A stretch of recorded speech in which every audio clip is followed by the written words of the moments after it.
ନିଯୁକ୍ତି ଦିଶା ଓଡ଼ିଶାରେ ପୁଣି ଥରେ ସ୍ୱାଗତ। ଆମେ ଦେଖିବା ୱେଷ୍ଟର୍ଣ୍ଣ ରେଲୱେ ଏବଂ ରେଲୱେ ରିକ୍ୱାରମେଣ୍ଟ ସେଲ୍ ତରଫରୁ ରିକ୍ୱାରମେଣ୍ଟ ଆସିଛି। କ'ଣ ରିକ୍ୱାରମେଣ୍ଟ ରହିଛି ଯଦି ତୁମେ ଦେଖିପାରୁଥିବ ତାହେଲେ 21 ଫେବୃଆରୀ 2026ରେ ରିକ୍ୱାରମେଣ୍ଟ ଡେଟ୍ ଓପନିଂ ମାନେ ଫର୍ମ ଫିଲ୍ଅପ୍ର ଡେଟ୍ ଷ୍ଟାର୍ଟ ହେଇଯାଇଛି ଏବଂ କ୍ଲୋଜିଂ ଡେଟ୍ ରହିଛି 23/3 ମାନେ ଏପ୍ରିଲ 3 ତାରିଖର ଲାଷ୍ଟ ଡେଟ୍ ରହୁଛି। ଏବଂ କେଉଁ ପୋଷ୍ଟରେ ଆପଣ ପକାଇ ପାରିବେ, ମେନଲି ଟେକ୍ନିକାଲ କ୍ୱାଲିଫିକେସନ୍ ITI କ୍ୱାଲିଫିକେସନ୍ର ପୋଷ୍ଟ ରହୁଛି। ଆପଣ 10th ସହିତ କୌଣସି ଗୋଟିଏ ITI କରିଥିବା ଦରକାର, ITI ସାର୍ଟିଫିକେଟ୍ ଆପଣଙ୍କ ପାଖରେ ଥିବା ଦରକାର। ଏସବୁର ଆପଣ ଦେଖିପାରୁଛନ୍ତି, ଏସବୁ ଯେମିତି ଫିଟର, ଟର୍ଣ୍ଣର, ଏସବୁ ଏଭଳି ଆପଣ 19ଟି ପୋଷ୍ଟର ଆପଣ ପକାଇ ପାରିବେ, ଯାହାକି ଆପଣଙ୍କର କ୍ରାଇଟେରିଆ ରହୁଛି। ITI ମେନଲି ITI ଷ୍ଟୁଡେଣ୍ଟ ହିଁ ଏଥିରେ ଆପ୍ଲାଏ କରିପାରିବେ। ଆପ୍ଲାଏ କରିବା ବହୁତ ସହଜ। ଯଦି ଆପଣ ଆପ୍ଲାଏ କିପରି କରିନାହାନ୍ତି, ଏହାର PDF ଲିଙ୍କ୍ ଆପଣଙ୍କର କମେଣ୍ଟ ବକ୍ସରେ ମିଳିଯିବ। ଇଜିଲି ଆପଣ ଆକ୍ସେସ୍ କରିପାରିବେ PDFକୁ। ଦେନ୍ ଆସିବ ଆପଣଙ୍କର ପେମେଣ୍ଟ ଷ୍ଟ୍ରକ୍ଚର। ଆପଣଙ୍କର 100 ଟଙ୍କା ପେମେଣ୍ଟ ଷ୍ଟ୍ରକ୍ଚର ରହୁଛି। SC ST PWD ଓମେନ୍ ମାନଙ୍କୁ ଛାଡ଼ିକି ଏଇ 4ଟି କ୍ୟାଟେଗୋରୀକୁ ଛାଡ଼ିଦେଲା ପରେ ଆଉ ସମସ୍ତେ 100 ଟଙ୍କା ଲେଖେ ପେମେଣ୍ଟ ଦେବେ। ଯାହାକି ରହିଲା ଜେନେରାଲ, OBC, ଏସବୁ ଆପଣଙ୍କର ପେମେଣ୍ଟ 100 ଟଙ୍କା ରହୁଛି। ତେଣୁ ଆପଣ 100 ଟଙ୍କା ପେମେଣ୍ଟ ଦେଇକି ଅନଲାଇନ୍ କରିବେ। ବେଶୀ ତ ଟଙ୍କା ନୁହେଁ, 100 ଟଙ୍କା ଦେଉଛି, ମାଗୁଛି 100 ଟଙ୍କା, ତେଣୁ 100 ଟଙ୍କା ଦେଇକି ଆପଣ ଏଥିରେ ପେମେଣ୍ଟ କରିପାରିବେ। ତେଣୁ ଆପଣ ପେମେଣ୍ଟ କରିସାରିଲା ପରେ ଯଦି ଆପଣ ଚାହୁଁଛନ୍ତି କିପରି ଆପ୍ଲାଏ କରିବେ, ତାହେଲେ ନେକ୍ସଟ ଏଇ ଲିଙ୍କକୁ ଆସିବେ।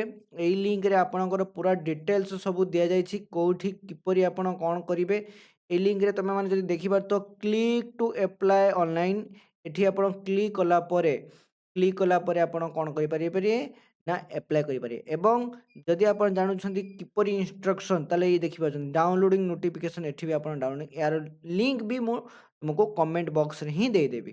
ତେଣୁ ସେଥିପାଇଁ ୱରିଡ୍ ହେବା ଦରକାର ନାହିଁ। ତେଣୁ click here to apply online click କଲେ ଆପଣ ଏଇଭଳିଆ ଗୋଟେ ପେଜ୍କୁ ଆସିବେ। ଯେଉଁ ପେଜ୍ରେ କ'ଣ ହେଉଛି ନା ଆପଣଙ୍କୁ ବହୁତ କିଛି କଥା ମାଗୁଛି। ଯଦି ଆପଣ ଆଗରୁ ଲଗ୍ଇନ୍ କରି ତ ନଥିବେ, ତେଣୁ ID ଆପଣଙ୍କ ନଥିବ, ପାସୱାର୍ଡ଼ ନଥିବ, ତେଣୁ ଆପଣ କାମ କରିବେ ଆର୍ ୟୁ ନ୍ୟୁ ଆପ୍ଲିକାଣ୍ଟ, ଏଇଠି କ୍ଲିକ୍ କରିବେ। କ୍ଲିକ୍ ହିୟର୍ ଟୁ ରେଜିଷ୍ଟର, ବୁଝିପାରୁଛନ୍ତି।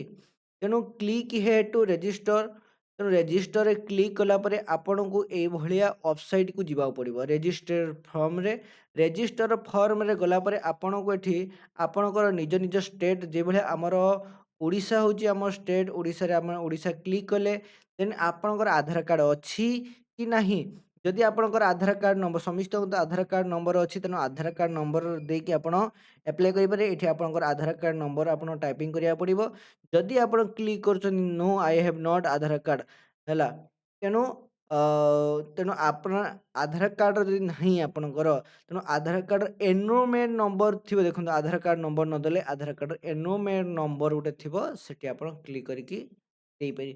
ମୁଁ କହିବି ଆପଣ I have Aadhaar card number, ତେଣୁ ଆଧାର କାର୍ଡ଼ ନମ୍ବରରେ ଆପଣ କ୍ଲିକ୍ କରିବେ। ତେଣୁ ଏଠି ଆପଣଙ୍କର ପୁରା ନେମ୍, ଆପଣଙ୍କର ପୁରା ନେମ୍କୁ ଆପଣ ଲେଖିବେ। ନେମ୍ କ'ଣ, ଆପଣଙ୍କର ଫାଦର ନେମ୍ କ'ଣ, ଦେନ୍ ଆସିଲା ଆପଣଙ୍କର ଜେଣ୍ଡର ପଚାରୁଛି। ଜେଣ୍ଡର ଆପଣଙ୍କର କ'ଣ, ଆପଣ ଯେଉଁ ଜେଣ୍ଡର ଏଠି ଅଛି ମେଲ୍ ଫିମେଲ୍ ସବୁ ଅଛି, male female gender, male female ଆପଣ ଯାହା ଚୁଜ୍ କରିପାରିବେ।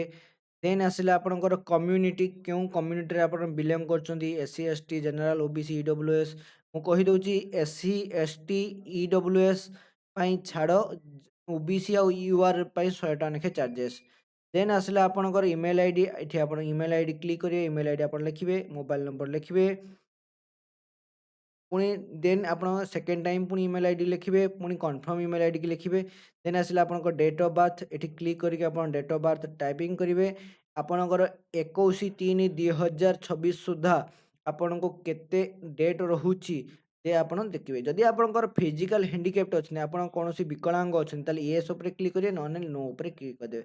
ଆପଣଙ୍କର ଯଦି ହ୍ୟାଣ୍ଡିକ୍ୟାପ୍ଟ ରହୁଛନ୍ତି, କେଉଁ ପ୍ରକାର ହ୍ୟାଣ୍ଡିକ୍ୟାପ୍ଟ ରହୁଛନ୍ତି, ୟେସ୍ କ୍ଲିକ୍ କରିବେ, ତାହେଲେ ଆପଣଙ୍କର କେଉଁ ପ୍ରକାର ଭିଜନ୍ ହ୍ୟାଣ୍ଡିକ୍ୟାପ୍ଟ, ତାହେଲେ ଆପଣ ଯେଉଁଭଳିଆ ହ୍ୟାଣ୍ଡିକ୍ୟାପ୍ଟ ଅଛନ୍ତି ସେଇଭଳିଆ ଆପଣ ଆପ୍ଲାଏ କରିପାରିବେ। ଦେନ୍ ଆସିଲେ ଆପଣଙ୍କର ନେକ୍ସଟ ଆସୁଛି କ'ଣ ଆସୁଛି, ଦେନ୍ ଆସୁଛି ଆପଣଙ୍କର ଯଦି ଏକ୍ସ ସର୍ଭିସମ୍ୟାନ୍ ଅଛନ୍ତି ତାହେଲେ ଏକ୍ସ ସର୍ଭିସମ୍ୟାନ୍ ଥିଲେ ଆପଣ ୟେସ୍ରେ କ୍ଲିକ୍ କରିବେ, ଯଦି ନାହାନ୍ତି ତାହେଲେ ନୋରେ କ୍ଲିକ୍ କରିବେ। ଏବଂ ଏବଂ ଆପଣ କେଉଁଥିପାଇଁ ଆପ୍ଲାଏ କରିବାକୁ ଚାହୁଁଛନ୍ତି, ଆପଣଙ୍କର କେଉଁ ଫିଲ୍ଡରେ ଆପଣ ଆପ୍ଲାଏ କରିବେ ଏବଂ select I T pass state, ଧରାଯାଉ ମୁଁ ଏଠି ଟର୍ଣ୍ଣରରେ କ୍ଲିକ୍ କଲି ହେଲା, ସେ ଟର୍ଣ୍ଣରରେ କ୍ଲିକ୍ କଲା ପରେ ଆପଣଙ୍କ ଆଇ ଟି ଟର୍ଣ୍ଣରରେ ଦେଖେଇଦେବ, କାରଣ ଉପରେ ଭରା ହେଇନି ଯେହେତୁ ସେଥିପାଇଁ ଦେଖାଉଛି, ଆପଣ କ୍ଲିକ୍ କଲେ ଆପଣ ଦେଖେଇଦେବ ଟର୍ଣ୍ଣରରେ। ତେଣୁ ଏଇଭଳି ଆପଣ ଫିଲ୍ କରିକି ଆପଣ ନେକ୍ସଟ ଉପରେ କ୍ଲିକ୍ କଲେ ଆପଣ ହେଇଯିବ। ତେଣୁ ଏହା ଥିଲା ଆପଣଙ୍କର ରେଲୱେ ତରଫରୁ ଆସିଥିବା ନୋଟିଫିକେସନ୍। ଯଦି ଆପଣଙ୍କୁ ଭଲ ଲାଗିଲା ତାହେଲେ ଆପଣ ଆପ୍ଲାଏ କରନ୍ତୁ, କିମ୍ବା ଯଦି ଆପଣ ଆପ୍ଲାଏ କରିପାରିବେ ନାହିଁ, କୌଣସି ଫ୍ରେଣ୍ଡମାନଙ୍କୁ ଆପ୍ଲାଏ କରିବା ପାଇଁ ମୋଟିଭେସନ୍ ଦେଇପାରିବେ ତାହେଲେ ମୋଟିଭେସନ୍ ବି ଦିଅନ୍ତୁ। ଏବଂ କ୍ଲୋଜିଂ ଡେଟ୍ ରହୁଛି 23/3/2026ରେ, ତା ପୂର୍ବରୁ ଆପଣ ଆପ୍ଲାଏ କରିନିଅନ୍ତୁ। ଆପ୍ଲାଏର ପ୍ରୋସେସ୍ ବି ମୁଁ କହିଦେଲି। ଭିଡ଼ିଓଟିକୁ ଲାଇକ୍ କରନ୍ତୁ, ଚ୍ୟାନେଲଟିକୁ ସବସ୍କ୍ରାଇବ୍ କରନ୍ତୁ। ଆପଣଙ୍କୁ ଯଦି କିଛି ବି ଡାଉଟ୍ ଥିବ ତାହେଲେ କମେଣ୍ଟ କରନ୍ତୁ ଏବଂ ଫ୍ରେଣ୍ଡମାନଙ୍କ ସହ ସେୟାର କରନ୍ତୁ। Thank you. ଜୟ ଜଗନ୍ନାଥ।